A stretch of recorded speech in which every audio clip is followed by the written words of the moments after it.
नमस्कार दोस्तों, आप सभी का स्वागत है आध्यात्मिक अद्भुत ज्ञान चैनल में। जब अधर्म अपनी सीमा लांघ जाता है, जब राजा अपनी प्रजा को भूल जाता है, जब अहंकार सत्ता के सिंहासन पर बैठकर न्याय को कुचल देता है, तब जन्म लेते हैं भगवान विष्णु के छठे अवतार, शिव भक्त, क्षत्रिय विनाशक परशुराम।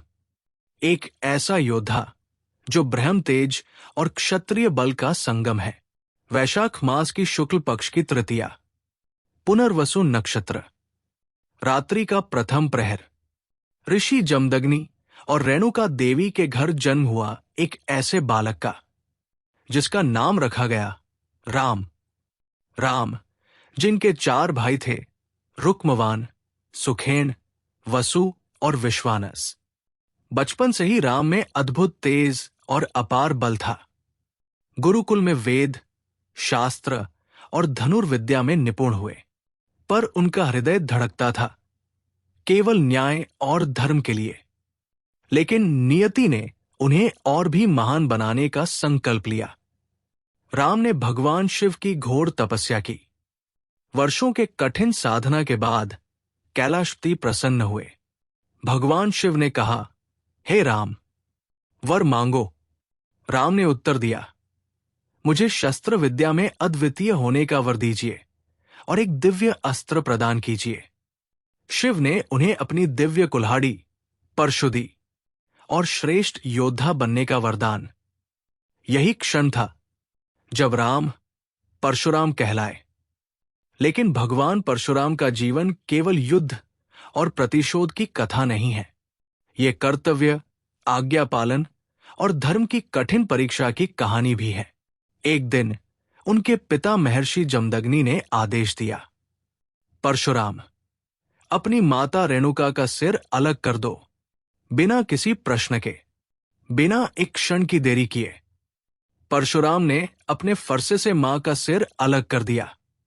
उनकी आज्ञा पालन और निष्ठा देखकर महर्षि प्रसन्न हुए और वरदान दिया, जो चाहो मांगो। परशुराम ने विनम्रता से कहा, माता को पुनर्जीवित कर दीजिए और जो हुआ उसकी स्मृति मिटा दीजिए। और वरदान के प्रभाव से माता रेणुका पुनः जीवित हो गई, मानो कुछ हुआ ही न हो। उस समय धरती पर राज कर रहा था कार्तवीर्य अर्जुन, सहस्रभुज बलशाली किंतु उतना ही अत्याचारी। एक दिन वो ऋषि जमदग्नि के आश्रम पहुंचा। अतिथि सत्कार में माता रेणुका ने दिव्य कामधेनु के दूध से भोजन परोसा। लेकिन राजा की नजर ठहर गई कामधेनु पर और लालच ने उसे अंधा कर दिया। उसने बलपूर्वक कामधेनु छीन ली और महल ले गया। जब परशुराम ने यह सुना, उनकी आंखों में क्रोध का ज्वालामुखी फूट पड़ा। धनुष बाण और परशु हाथ में लेकर वे सीधे महल की ओर चल पड़े। युद्ध छिड़ा। एक ही वार में सहस्रभुज राजा की भुजाएं भूमि पर गिर पड़ी। कार्तवीर्य अर्जुन का अंत हुआ और न्याय की स्थापना हुई। लेकिन ये केवल एक शुरुआत थी, क्योंकि अन्य क्षत्रिय भी अत्याचार में लिप्त हो चुके थे। परशुराम ने प्रतिज्ञा ली 21 बार धरती को क्षत्रियों से मुक्त करने की, और प्रतिज्ञा पूरी की। हर बार अधर्म के किले ढहते गए।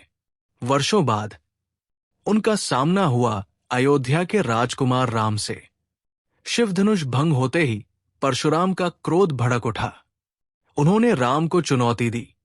लेकिन जब राम ने विष्णु का दिव्य स्वरूप प्रकट किया, परशुराम ने अपना क्रोध त्याग दिया और वन की ओर प्रस्थान किया।